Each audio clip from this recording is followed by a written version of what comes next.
Okay, so welcome to this week's episode of JayManGrow Allotment Diaries. As usual, there's going to be two parts. The first part is going to be a little bit of work at the plot. Hopefully, I think today I'm going to be finishing off bed number 4 here. Once I've done bed number 4, I'm going to look at weeding a little bit of that area. So that'll be the first part of it. And then the second part of the video, I'm going to offer some helpful hints and tips. Again, it's going to be very, very basic hints and tips on growing tomatoes, from seeding them to begin with, some of the care you've got to offer them, a little bit of support that you're going to offer to them, all the way through to harvest them. But again, today I'm only going to be seeding them, and we're going to talk about growing tomatoes. Boom, boom, boom, boom, boom, boom. Okay, now I'm just going to walk.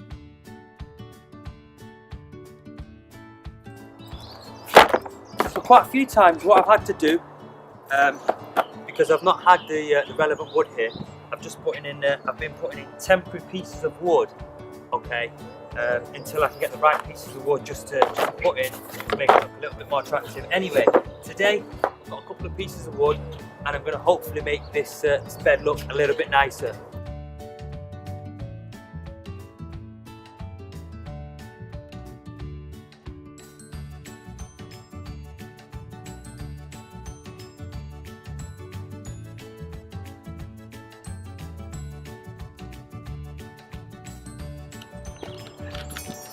Bloody weeds are the bane of my life.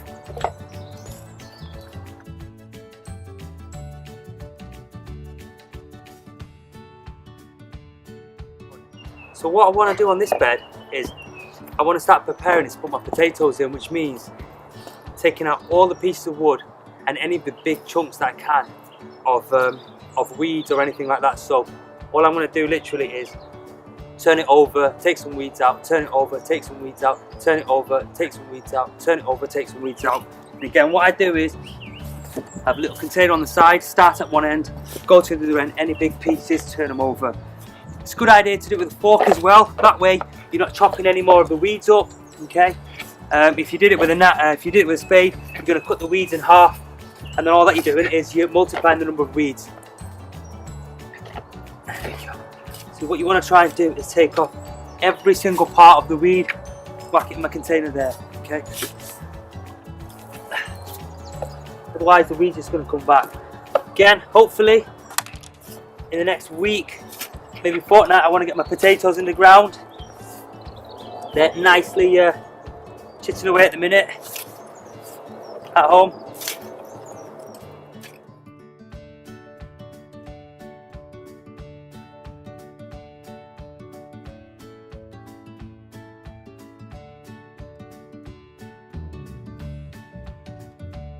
Okay, I finished weeding. I'm exhausted. I've just re-weeded bed number 1. The plan is it's now ready for my root veg. My potatoes are chitting. I'll put my potatoes in the next week or fortnight. I've got my swede going. I'm going to start my carrots. So as soon as my turnips are ready, they'll be going into this bed and bed number 2. Okay, so in terms of digging, it's bed 1, bed 2, bed 3, and this is going to be bed number 4. However, if you look closely, I think previously this obviously is going to be bed 4. Okay, this has got lots and lots of grass. So what I'm going to have to do is use a technique called double digging, I think it's called.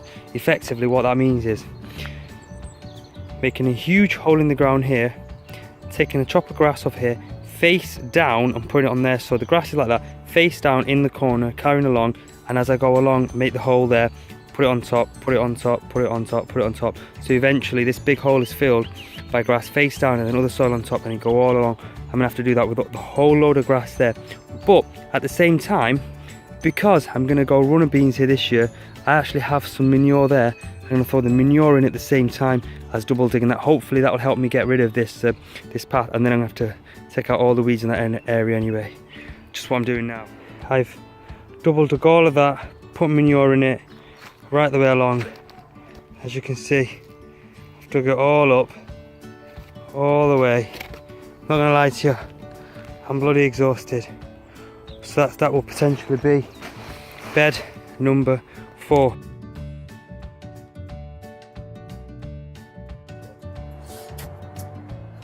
Hiya. So like I said, we're going to talk about growing tomatoes, why to grow tomatoes, a little bit about the care, about transporting them, and about the harvesting. But first things first, we need to get them seeded first. So what I always do and what I always recommend is take a little seeding tray, which I do. So multi-purpose compost in there, okay? Get that in, get it on your hand. It's already a little bit moist in there, okay? Just roughly fill it in. Okay. Give it a little tap. Smoothing it out. There we go. Nice and smooth. Okay, so I'm going to do 2 varieties, okay, just in case one variety doesn't work. And it's nice to have a couple of different varieties. The 2 varieties I'm going to do, one is actually called, I don't know if you can see it there on the camera, it's actually called, there we go, what is it called? You can see it's called Allotment, and you do it from January through to May. You sow it and then you harvest about July to September. And like I've said, it's really good because it gives you all the information there. Okay, so you sow January onwards, okay, and then it tells you you can harvest at the time. It's got a little bit of information about sowing indoors there.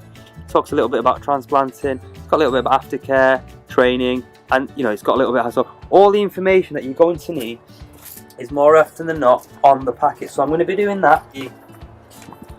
The Allotment. So let's have a little packet here. Let's open the packet up here. I will show you what the seeds look like, because again, when I started doing it, I didn't know what any of the seeds looked like. So when I got some seeds, I always thought, oh, that looks a bit different, or that's not what I thought it would look like, or whatever. So let's see, we want to be quite generous with these. There's quite a few there, isn't there? So I'll just bring it up to the camera and you can see sort of, we'll put on that hand, you can see kind of what they look like. There we go. So they're just little round things, you know, tiny things. So all I'm going to do is, not even going to make a drill, don't need it. Let's put a couple.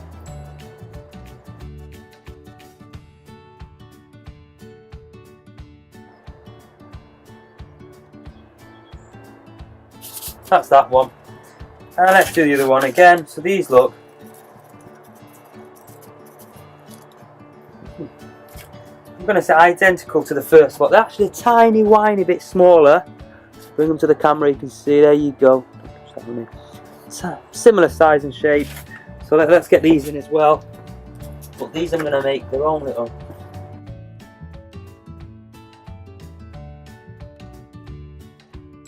Like that. So I know we've got 3 rows in there. Grab a bit of this, just very softly. I'm going to grab the sieve. There we go. Got a little sieve here. I want it to be really fine. Last year I didn't use a sieve or anything like that. This year I'm going to use a sieve and just see if it helps it grow. So let's have a look. That way we know it's really fine, the soil that we've got over the top. And again, it's just something that I picked up. Again, I've never used a sieve before. This year I'm using a sieve a little bit to make sure what goes on, it's really fine. Sometimes you might get little bits, and I don't know if the ceilings are hard to get over it, but this year I've just decided to use a sieve for no reason other than I'm going to give it a go. If it works, it works. If it doesn't, it doesn't. That way I just make sure.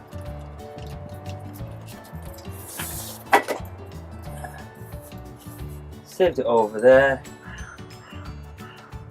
Tiny wean a little bit, give it a little tiny pat down. All I'll do is I'll then give it a little bit of watering. Actually, I haven't got any water in here, so all I do is give it a good old water. Oh, that comes off, it's not meant to happen. Give it a good old water. Once I've watered it, either stick it on a windowsill, or to be fair, it's not too cold, I might leave it here in the greenhouse. Okay, so now that I've actually seeded the tomatoes, I'm going to talk a little bit about why you should grow tomatoes. Personally, I think tomatoes are delicious, they're juicy, they're colourful, And if I can grow them, honestly, they've got to be easy to grow. So I think that's one of the main reasons why you should actually grow them. So that's the tomato seeded, why you should grow, a little bit of care. They are quite greedy plants, they do need watering quite often, okay, especially when they're flowering and obviously they're taking all the moisture, so you want to water them as often as you can, okay. Water them quite a lot, but try not to let there be stagnant water on there, okay. One of the ways that you actually can water them is if by the base of the stem, dig a small hole and put a plant pot in there. So if you've got the stem just going up here, you have a plant pot just in the base and put all the water into the plant pot. That way it gets deep into the roots, okay, and it stops the water from evaporating away, and you haven't got stagnant water at the top. It's seeping down in the roots. Water it, you go away, and it looks after itself. Okay, that's one of the things about watering and care. Okay, so now we're talking about watering. Now, in terms of support for the plant, now as the tomato plant starts to grow, the stems are actually quite thin. Okay, now the stems come up, they're quite thin, and the tomatoes stem out and they start growing. So you've got a stem going along here, stem going along there, and they get quite weighty, and the tomatoes are quite weighty. So what you need to do is put some canes in, tie them loosely to the cane, and keep them going upright. Now, here's the top tips. Okay, before you put the plant into its final recipe, put the canes in first. That way, if you put the canes in first, then put the actual plant in, the roots can go around the cane. However, if the first thing that you do, oh, we've got a little bit of wind now, you might hear a bit of wind on the camera. If you put the cane in afterwards, you might have the root going, and the canes then going to go into the top. The top tip is put the canes in first. So now that you've put the canes in, the tomatoes are growing up. Now, unfortunately, as the main stem goes up and you have some other stems going across, okay, for the tomatoes, they're going to start bunching on there. You automatically get some leaves as well, just at the angles. You want to pinch them leaves out. Otherwise, what will happen is the nutrients will be going to them leaves. They're not actually going to produce any crops. So you want all the nutrients going to the full stem, and you want all the nutrients going to the main leaves and to the veg. So just pinch out them, okay? Okay, thanks for watching. Hope you've enjoyed it. Hope you've learned something. I hope you've thought, oh, an allotment would be fun. It's also a hell of a lot of hard work. So if you've enjoyed it, give it a thumbs up. Feel free to subscribe, like, share.